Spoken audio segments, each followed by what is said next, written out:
dark and bright qualities which are condemned or praised by the wise are scattered indiscriminately among the four castes. The wise people do not recognize these false assertions, these false claims of the Brahmins, such as the Brahmin caste is the highest, others are low castes, and so on. Vasatha, because anyone from among these four castes who, having renounced the world as a bhikkhu, becomes an arhat, an enlightened disciple of the Buddha. And by the having become an arhat, he has succeeded in destroying all the cankers that keep a being in samsara. And he has lived the holy life fully, perfectly. He has accomplished his highest spiritual accomplishment, that is, what is to be done, what is to be accomplished.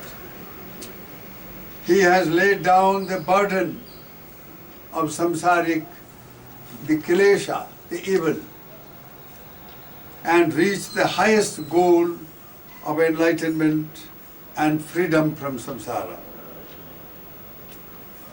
Having destroyed all the fetters of samsara, and which brings about the wheel of recurring existence, and thus he has succeeded in becoming an emancipated one through the attainment of higher supramundane insight knowledge, vipassana jnana. He, as such, the holiest of holy person, and he can hail from any caste. And hailing from any caste, he is always proclaimed to be the highest by virtue of his attainment of truth. The Arhat has attained the highest truth, having achieved truth and not the untruth. All these theories and all that sort of doctrines and so on. But he has attained the highest truth, and thereby he is proclaimed the highest. Indeed, Vasatha, remember, for all people anywhere in the world, it is the truth that is supreme, not theories or dogmas of religion or this, that. Both in this life and in future lives, it is always the truth. And one who succeeds in realizing the truth, which the Buddha formulated in the form of the Four Noble Truths, that samsaric existence is basically imperfect, basically impermanent, and therefore subject to destruction. One is born only to die, and then having accumulated karma during the lifetime, when one dies, one is again reborn. Because every karma is potent. It has a potency of bringing about rebirth and continue this wheel of samsaric bondage and samsaric existence. So this is how life continues in a state of imperfection. And that is what the truth, therefore, is. This samsaric existence is unsatisfactory and dukkha, subject to all kinds of sufferings. And the cause of this suffering is in life itself. This craving for pleasures that samsara provides, so-called pleasures of life, kama sukha, that samsaric existence provides and tempts a person all the time. Now this craving for pleasure, craving to exist in samsara, it is the craving that is responsible for the suffering. That is the cause. because craving gets diversified in the form of lobha, dosa, moha, greed, hatred, delusion. These are the diversified forms of craving. And these are things which involve a person constantly. A man sees a nice thing and his mind is affected by greed, by lust, and he must have it. If he can't get, then he is dissatisfied, frustrated, and he gets angry for not getting. And of both these, craving and the hatred are caused by delusion. So this is how constantly human beings perform karma, because the mind gets defiled by lobha, dosa, moha, by greed, hatred and delusion. Once the mind gets defiled and thus diseased and weakened, what can you expect of a weakened mind, a diseased mind? Only suffering. So this is how the world continues. So while all the religions tell you, look here, there is a creator, somebody, he has created you, so he has condemned you, but he can save you if you go and salam him. You go and praise him, you go and do this, you go and do that. So some people become the middleman between the God and the human being, and so another myth is created, and samsara merrily continues. Lord Buddha said, yes, there is dukkha, but there is also freedom from dukkha. Dukkhaseva panjapevi, dukkhasya nirodho. No one has ever dared to say such bold words, but the Buddha. So the root cause of suffering lies in life itself. And if this root cause can be uprooted from life, suffering can also be destroyed once for all. And samsaric existence can be made an end of. So it is the highest ideal of hope and assurance. Now here you are, a theory is created. Now I will keep on reading some more from this sutta before we analyze the salient points in this sutta. It is very important for every aspirant of nibbana, of enlightenment, to understand what life is and how to get out of all these problems of life. Continuing, Bhagavan Buddha says, further Vasetha, through this following illustration that I am going to give you now, you will understand that for people it is the truth that is supreme, both for this life and for future life. Remember this always. Not worldly things, not theories, not all these shows, not the pleasures and all that, but truth. Why? Truth gets translated into good, goodness. And goodness is capable of removing evil. Goodness is capable of purifying mind. Goodness purifies the mind, removes the disease of the mind. Goodness, once the mind is purified, opens up wisdom, not mere knowledge or intellectual knowledge which is created by creating concepts. Conceptualize things and create theories and create knowledge. That is another form of bandhana in samsara. So just because we have knowledge and we are learned, it doesn't mean we are free, no. The so-called pandits are more in bondage than the so-called ignorant. We must understand that. So knowledge is not what we need. Freedom of mind is what we need. Freedom from karma, freedom from punarjanma. Now continuing, Bhagavan says, Vasetha, King Pasenadi of Kosala, knows very well that, within inverted comma, the recluse Gotama, that is Samana, who hails from the neighboring Sakyan clan, has become a monk. Now the Sakyans are vassals of the king of Kosala. They have to render their humble services to the king of Kosala. So that is, salute him, rise in his presence, pay him homage, pay him tax, and do all proper things for his sake, because he is the emperor and they are the vassals. So just as the Sakyans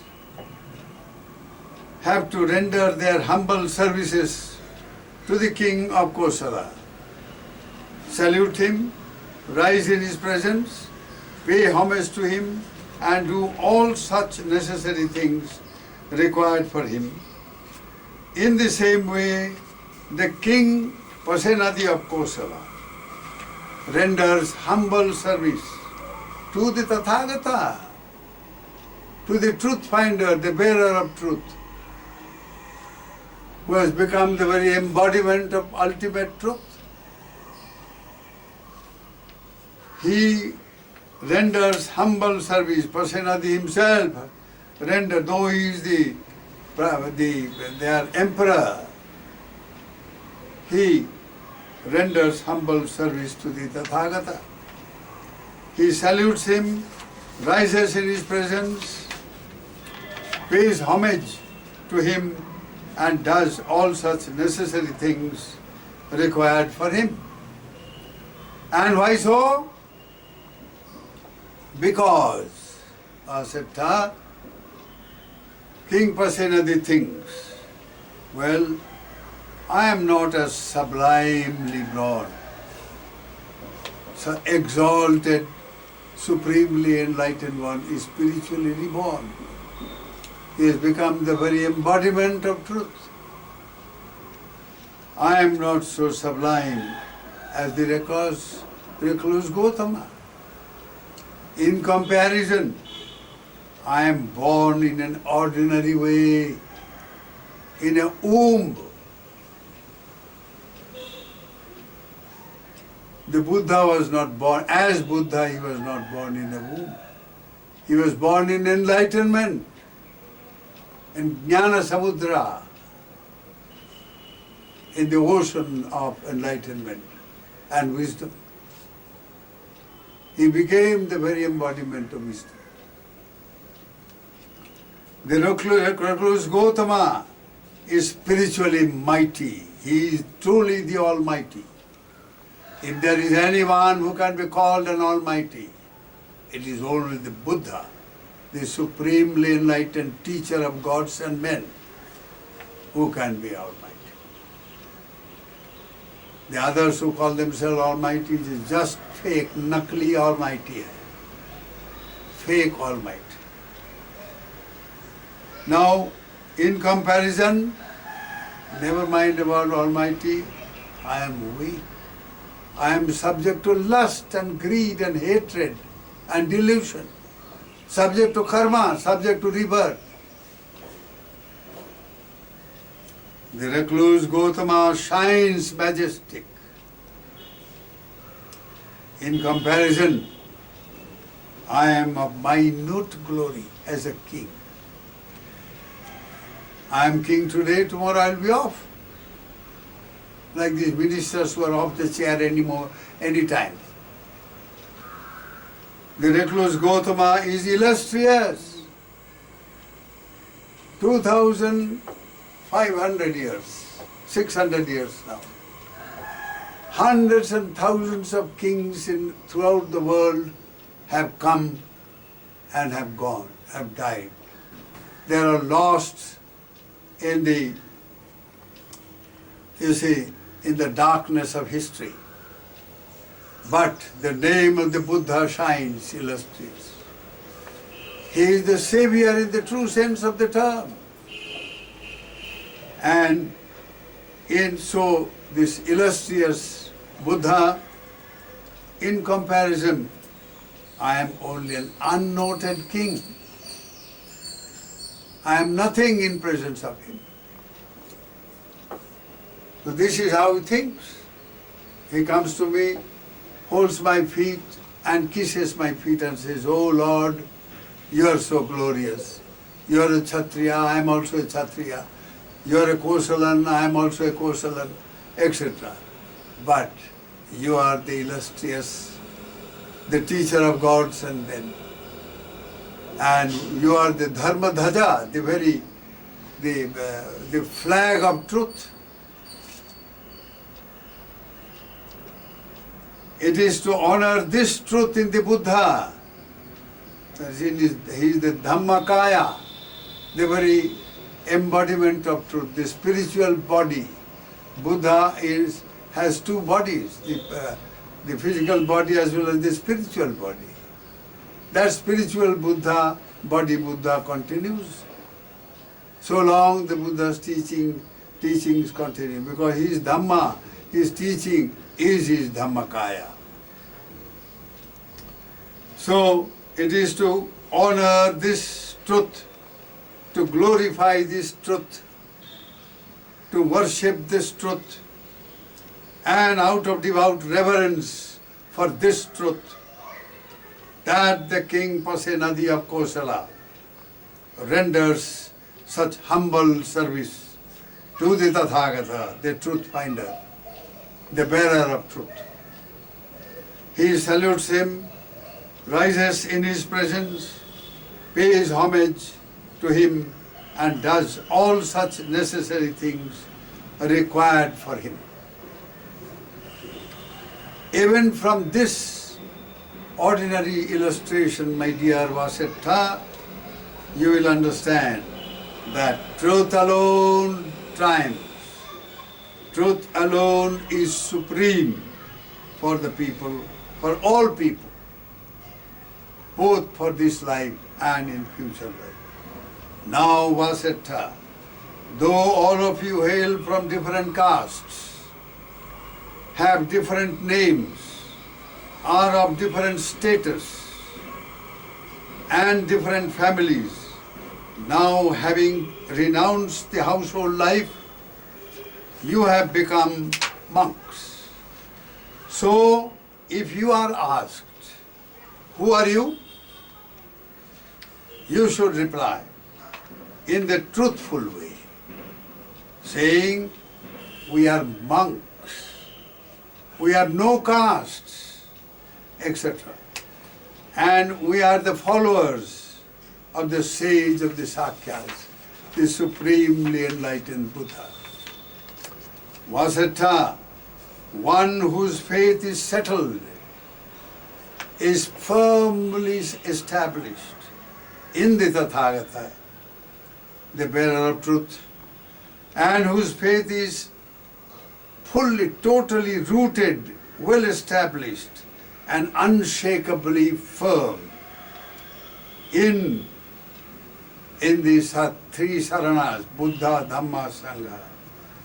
Whether be he a monk or a holy man, a god, or a Mara deity, or a Brahma divinity, a householder, a man, or a woman, or anyone in the world, it would be proper for him to